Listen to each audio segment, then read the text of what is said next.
سنتیں دیکھ لی، اب پورا وضو دیکھ لیتے ہیں ایک ساتھ تاکہ دونوں کلب ہو جاتے، دونوں باتیں مل جاتی، فرائض سنت ہے۔ اب دونوں کو میں فرض کیا ہے سنت کی الگ نہیں کروں گا، اب دونوں کو ایک ساتھ رکھوں گا، جو کہ علی بن ابی طالب رضی اللہ عنہ کی ایک مکمل روایت ہے جس میں آپ نے پورا وضو کا طریقہ نبی اکرم صلی اللہ علیہ وسلم نے جیسا کیا تھا وہ بتایا، ٹھیک ہے۔ اور اس کے بعد عثمان ابن عفان رضی اللہ عنہ کی ایک روایت ہے جو ابو داؤد کی ہے بھی، تو ان میں آپ دونوں صحابیوں سے مکمل طور سے وضو کا طریقہ آتا ہے۔ آئیے ہم دیکھتے ہیں نبی اکرم صلی اللہ علیہ وسلم کا وضو یہ ہوتا اور وضو کا طریقہ یہ، میں اب تمام چیزیں ملا کر کہ سب سے پہلے آپ اپنے ہاتھوں کو 3 بار دھوئیں گے، اب نیند میں سے کوئی خاص اٹھا تو پہلے 3 بار دھوئیں گا، وہ ایک الگ چیز ہے، ٹھیک۔ اور پھر مسواک کر لیں گا، وضو کی پہلے کی چیزیں ہیں یہ کہ وضو بالکل میں خاص وضو بتا رہا ہوں، تو مسواک وہ سب پارٹ ہے اس کا، لیکن وہ تو آپ سمجھ گئے، وہ آپ کو الگ سے کرنا۔ اب وضو کی بات کر رہے ہیں ہم صرف، تو وضو کے لیے آپ سب سے پہلے جو ہے اپنے ہاتھوں کو دھوئیں گے 3 مرتبہ، اور ہاتھ سے مراد یہ پنجہ ہے پورا، کلائی جس کو بولتے ہیں، پنجہ جس کو بولیں گے پورا، ٹھیک۔ تو آپ ہاتھوں کو 3 مرتبہ دھوئیں گے، پانی آپ نے لیا اور ہاتھوں کو آپ دھو رہے ہیں، ٹھیک۔ ہاتھوں کو آپ نے 3 مرتبہ، ایک بار پانی لیا اس کو دھویا، دوسری بار پانی لیا پھر دھویا، اور تیسری بار پانی لیا۔ نل چالو ہے تو نل کے نیچے رکھیے اور ہاتھ دھوئیے، چونکہ لینے میں الگ مسئلہ ہے، پانی گر رہا ہے تو بہت سہولت ہوتی ہے، پانی کا نل کھولیے اور اس میں آپ اس کو آسانی سے ہوگا۔ 3 مرتبہ آپ نے ہاتھوں کو دھویا، ٹھیک، 3 مرتبہ، ٹھیک۔ اب یہ بات یاد رکھیے 3 مرتبہ سے زیادہ دھونا یہ گناہ اور حرام ہے، 3 مرتبہ میکسیمم۔ آگے بات رکھوں گا جو ناپسندیدہ چیزیں وضو میں اس میں کیا کیا ہے، تو 3 مرتبہ آپ نے دھویا، اس سے زیادہ مت دھوئیے، میکسیمم 3۔ ایک ٹائم میں جتنا ملنا جو مسائل ہے جو گندگی نکالیے، سیکنڈ ٹائم کیجیے، تھرڈ ٹائم میکس، ٹھیک۔ تو 3 مرتبہ آپ نے ہاتھ دھویا، ہاتھ دھونے کے بعد پانی لیا آپ نے اور سیدھے ہاتھ سے کلی کرنا ہے، آپ کے یاد رکھیے، پانی لیا آپ نے اور آپ کلی کر رہے ہیں، منہ پانی لیا اور کلی کر رہے ہیں۔ کلی میں زیادتی ہوں گی کہ آپ غرارہ کر سکتے ہیں، لیکن روزے سے ہو تو غرارہ نہ کریں، لیکن کر سکتے ہیں، اس لیے کہ زیادتی میں آئیں گا، مکمل کلی میں شامل ہوگا۔ پانی لیا یا چاہے تو غرارہ کرا اور پانی کو تھوک دیا، ایک بار فرض کم از کم 3 بار، زیادہ سے زیادہ، ٹھیک ہے۔ دوسری بار لیا کلی کی، چاہے تو غرارہ کیا یا ایک بار غرارہ کیا، 2 بار کلی کی، جیسا آپ کو بہتر لگے تاکہ زیادہ سے زیادہ منہ صاف ہو آپ کا، تو آپ نے کلی کی اور پانی کو تھوک دیا، یہ ہوا 3 مرتبہ۔ اس کے بعد آپ نے پانی لیا اور ناک میں پانی آپ چڑھائیں گے، ناک میں پانی لے کے ناک کو صاف کریں گے 3 بار، ایک بار کم از کم، 3 بار زیادہ سے زیادہ۔ ناک میں پانی لیا اور ناک کو جھاڑا، صاف کیا، پھر پانی لیا 3 بار۔ اس کے بعد پانی لیا اور چہرے کو آپ دھوئیں گے۔ چہرہ ہوتا ہے سر کے بالوں، پیشانی کے بالوں سے لے کر تھوڑی گلے سے اوپر کا حصہ، یہ کان سے یہ کان، پانی لیا اور آپ اس کو دھو رہے ہیں، پانی لیا اور دھو رہے ہیں۔ جب آپ پانی چہرے پہ مارے تو آنکھ وہ سب انکلوڈ کر لے اس کے اندر، ٹھیک، اور آپ اس کو دھو رہے ہیں 1 بار، 2 بار اور تیسری بار میکسیمم، ٹھیک۔ اس کے بعد جو ہے آپ پھر جو ہاتھ دھوئیں گے، ہاتھ کے لیے پہلے سیدھا شروع کریں گے، سیدھے ہاتھ پہ پانی لیا آپ نے اور اس کو پانی اگر کوئی چیز میں سے اٹھا رہے، برتن یا مرتبان میں سے، تو اٹھا کر آپ ڈالیں گے اور پھر اس کو ملیں گے۔ اگر نل چالو ہے تو آپ نل کے نیچے ہاتھ ڈالیں گے اور اس کو ملیں گے، ٹھیک۔ تو یہ پورا آپ نے یوں لیا اور یہ مل لیا ایک بار، یا آپ نل چالو تو نل میں بھی آپ سیدھا ڈالنے کے بدلے ایسا لے کر اس کو آرام سے مل سکتے ہیں نل بند کر کے، 1 بار 2 بار میکسیمم 3 ٹائمز، ٹھیک۔ اس کے بعد پھر الٹے ہاتھ آپ شروع کریں گے، الٹے ہاتھ کا، اور اسی دوران اس کا خلال بھی کر لے سکتے ہیں آپ چاہے تو، ٹھیک۔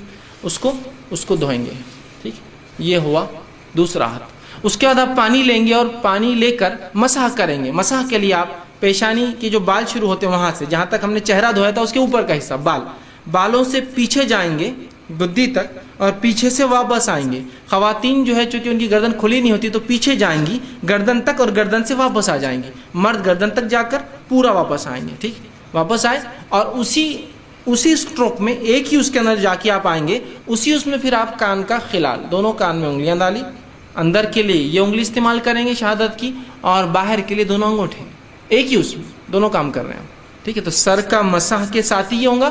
نبی اکرم صلی اللہ علیہ وسلم سے الگ سے پانی لینا اس معاملے میں ثابت نہیں، لیکن علماء کہتے ہیں اگر سوکھ جائے مکمل اور پانی بچا ہی نہ ہو تو الگ بات ہے، آپ لے لیں، لیکن عموماً آپ ایسا کر کے ایک کریں۔ ہو گئے کان۔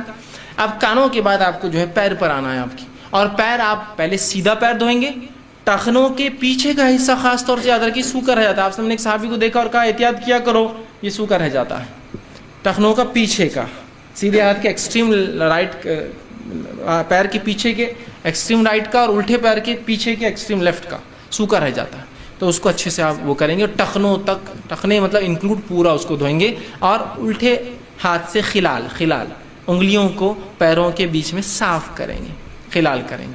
تو یہ ہوا وضو، یاد رکھیے 1 بار کم از کم دھوئیں گے، 3 بار زیادہ دھوئیں گے، پانی کا کم سے کم استعمال کریں گے، ٹھیک ہے. اس لیے کہ پانی کو زیادہ بہانا، اس کی زیادتی، اس کو اسراف کرنا، شریعت نے جو ہے اس بات کو بالکل جو ہے پسند نہیں کیا ہے، یاد رکھیے. اسی طرح ایک غلط فہمی جو ہوتی ہے وہ یہ ہے کہ ہم لوگ جب مسح کرتے ہیں سر کا تو مختلف علاقوں میں مختلف مسح کے طریقے ہوتے ہیں. کچھ جگہ مسح کا طریقہ اس طرح سے ہوتا ہے کہ ایک آدمی مسح کرتا ہے، مطلب یہاں سے شروع ہوتا ہے ہر چیز کو وہ بوسہ لیتے ہوئے چلتا ہے اوپر کی طرف اور پھر پیچھے جاتا ہے. کچھ لوگ ہوتے ہیں پیچھے جاتے چوم کر. چومنا یہاں ثابت نہیں ہے سنت سے، ٹھیک. چومتے ہیں، ناک کو بھی ہاتھ لگاتے ہیں، پیشانی کو لگاتے ہیں. کچھ لوگ چومتے اور پیشانی پہ جاتے ہیں، کچھ لوگ چومتے نہیں اور آنکھیں جاتے ہیں، آنکھ پہ ہاتھ لگاتے ہیں. یہ کچھ بھی ثابت نہیں. آپ کو صرف بھگانا ہے اور پیچھے گئے اور آگے آ گئے. اس میں چبنا اور وہ کرنا ثابت نہیں. ایک دوسرا، کچھ لوگ گردن کا مسح کرتے ہیں، گردن کا مسح کرتے ہیں. اس کا مختلف طریقے، ایسا بھگانا، یہ اس کے اتنے فائدے فلاں ہیں. گردن کا مسح کسی صحیح روایت سے ثابت نہیں ہے.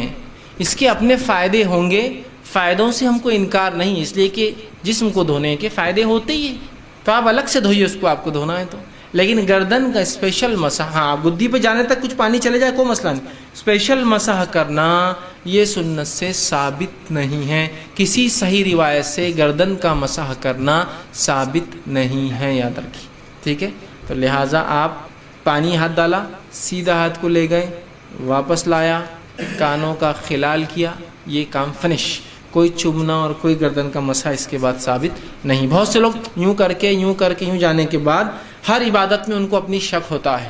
اور شک کیوں نہ ہو، مولوی صاحب بتاتے ہیں احتیاطاً، جیسا جمعہ کی نماز 2 رکعت فرض ہے، احتیاطاً ظہر پڑھ لینا، تو وہ احتیاط کرتے. احتیاط کیا کرتے ہیں؟ دیکھیے، سر کا مسح کرتے پہلے تو یوں بہت چومتے اوپر تک جاتے ہیں، یہ احتیاط عمل ہے. یہ بھیگا نہیں ہوگا تو یہ بھیگا نہیں ہوگا تو یہ بھیگا نہیں ہوگا. پھر واپس آنے کے بعد کان کا خلال کرنے کے بعد ایکسرسائز شروع ہوتی، شپ شپ شپ شپ، کچھ تو بھی ایسا بہت دیر تک یوں کرتے. کیوں؟ بولے احتیاطاً یہ سوکھا رہ گیا ہوگا تو احتیاطاً یہ سوکھا رہے گا، احتیاطاً یہ سوکھا رہے گا، احتیاطاً. ارے پہلے 3 بار دھو لیا نا بیوقوف آدمی، اب کیا احتیاط پھر سے؟ پھر تو احتیاطاً فجر کی 2 پڑھ کے پھر 2 پڑھ، پھر ظہر کی 4 پڑھ کے پھر 4 پڑھ، زکات دینے کے بعد ڈبل زکات دے احتیاطاً، پہلی قبول نہیں ہوں گی تو. حج کرنے کے بعد پھر ایک حج کرے. احتیاط مطلب امت کو ہر چیز میں شک میں ڈال دیا. یہ احتیاطاً کیوں؟ 3 بار تم دھو چکے ہو نا پہلے اتنی احتیاط سے، اب کیا احتیاط کی ضرورت ہے؟ تو مسح کرنے کے بعد ایسا بیٹھ جاتے اور بالکل ایک وہ طریقہ رہتا، اس کے لیے اس تک کلاسز لگانا پڑیں گے. یا کوئی آدمی دور سے دیکھے، اگر چائنیز یا ملے اوریجن کا ہو تو اس نے سمجھا کچھ تو بھی، یہ تو کراٹے کی ایکسرسائز بھی کر لیتے ہیں اپنی عبادت میں، ان کے کراٹے وراٹے شامل. کیوں؟ تو وہ اتنے ایک دم ٹیکفلی ہوتا ہے، بالکل یوں یوں یوں یوں یوں یوں یوں ایسا ایک دم بالکل ٹیکفلی چلتا ہے. آپ خالی دیکھنا اس کو کیا چل رہا ہے اس کا. اور اگر اپن نہیں کرے تو بعض والا اپنے کو دیکھتا، کون آگے بولتا تم ایسے کیوں نہیں کر رہے، پہلے تو گردن چھوڑ دیے اور پھر وہ ایکسرسائز بھی نہیں کر رہے، کھڑ رہے تھے. ٹھیک. تو پہلے جب تم نے دھو لیا تو پھر تم کو کیا احتیاط کی ضرورت؟ مجھے سمجھ میں نہیں آتا. احتیاط احتیاط احتیاط احتیاط، غیر ضروری احتیاطیں ہیں، جہاں ہونا وہاں نہیں ہے، جہاں نہیں ہونا وہاں ہے. کچھ بھی نہیں ہو گیا ہو، اب ڈبل ریپیٹ نہیں کرنا ہے کوئی چیز کو آپ کو احتیاط. ہاں یہ الگ بات ہے کہ آپ نے وضو کیا اور کسی نے کہا کوئی چیز آدھا سوکھا رہ گیا تو ایک الگ بات ہے. اور یاد رکھیے، وضو کر لیا، کر اٹھے اور آپ نے اپنے آپ کو پوچھنا شروع کر دیا. یاد رکھیے وضو کے بعد اپنے جسم کو پوچھنا بھی سنت ہے. یاد رکھیے نبی اکرم صلی اللہ علیہ وسلم کے تعلق سے ماں عائشہ فرماتی ہے آپ صلی اللہ علیہ وسلم کا خاص تولیہ تھا جو آپ نے اٹھا کر رکھا تھا. آپ وضو کرتے تو اس سے پوچھتے، نہاتے تو اس سے پوچھتے. تو یہ بھی سنت ہے. اب آپ اٹھے، وضو کرنے کے بعد آپ نے تولیے سے پوچھ لیا. اب پوچھنے کے بعد کسی نے کہا پنڈلی سوکھی رہ گئی تھی، اوہو، تو اب کیا کریں گے آپ؟ اب آپ کو پورا وضو کرنا پڑے گا، اس لیے کہ آپ نے کچھ اعضاء کو سکھا لیا تھا.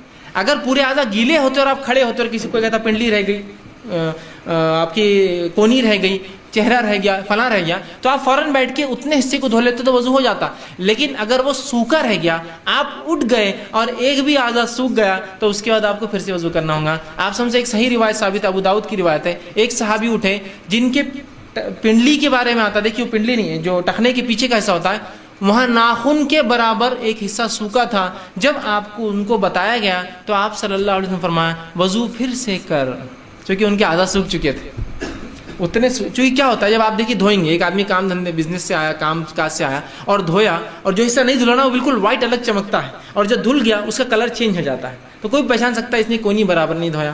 بچوں کو دیکھیے آپ چہرہ دھوتے ادھر کا پورا باقی رہتا، آپ بولتے بیٹا یہ نہیں دھلا، کیسے پہچانا؟ ادھر پانی سے صفائی، ادھر سے وائٹنس دکھتی ہے الگ، تو ویسا پہچانا تو کہا پھر سے کر. لیکن گیلے میں ہے تو خالی آپ جا کے گیلا کر لیجیے. گیلے میں مطلب اٹھے آپ اور کسی نے کہا بھائی صاحب تو آپ دھو لیجیے، سوکھ گیا تو پھر سے آپ کو وضو دوبارہ دہرانا ہو. اب وضو میں ناپسندیدہ امور، کیا کام ہم وضو میں نہیں کریں گے؟